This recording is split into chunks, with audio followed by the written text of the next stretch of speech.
Chad Cobb all we want, but he's not on trial here. Erica Stefanko is on trial. This jury has a lot to consider, 6 charges. Do you find that the case put forward by the prosecution, it's just too difficult for her to believe that she can be acquitted on all of the charges here, given the fact that this is somebody who's highly unsympathetic? She said terrible things about the victim. She talked to one witness testified that Erica Stefanko said she wanted to defecate on the grave or had defecated on the grave of Ashley Biggs. She's on that recording saying her involvement. There was a female who called that Domino's. Erica Stefanko was with Chad Cobb when all this was going down. Do you just find that it's just too difficult for the defense to overcome? I don't. I think right now that there are so many inconsistencies in the state's presentation of the evidence that the jury is, honing in on those inconsistencies and not rendering a verdict. I've seen some juries, render a verdict in a half hour.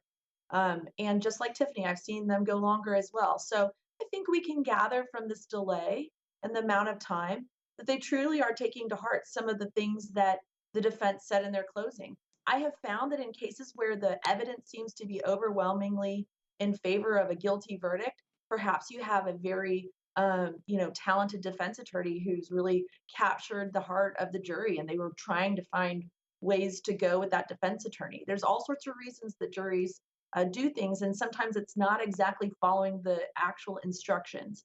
In my mind, it seems to me that the jury might be struggling with the term complicit, assistance. And I think that's why defense counsel rightly in closing focused on the actual tactile elements of the murder of Ashley.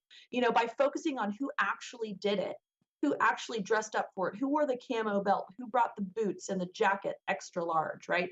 We're visualizing someone else murdering Ashley, not Erica with her long hair, taking care of kids, driving a big old Lincoln SUV. I think what he's subconsciously doing is reminding the jury who's really at fault, who's really the person who murdered, even though the instructions by the state and the judge are that Erica could be convicted of this crime because she assisted.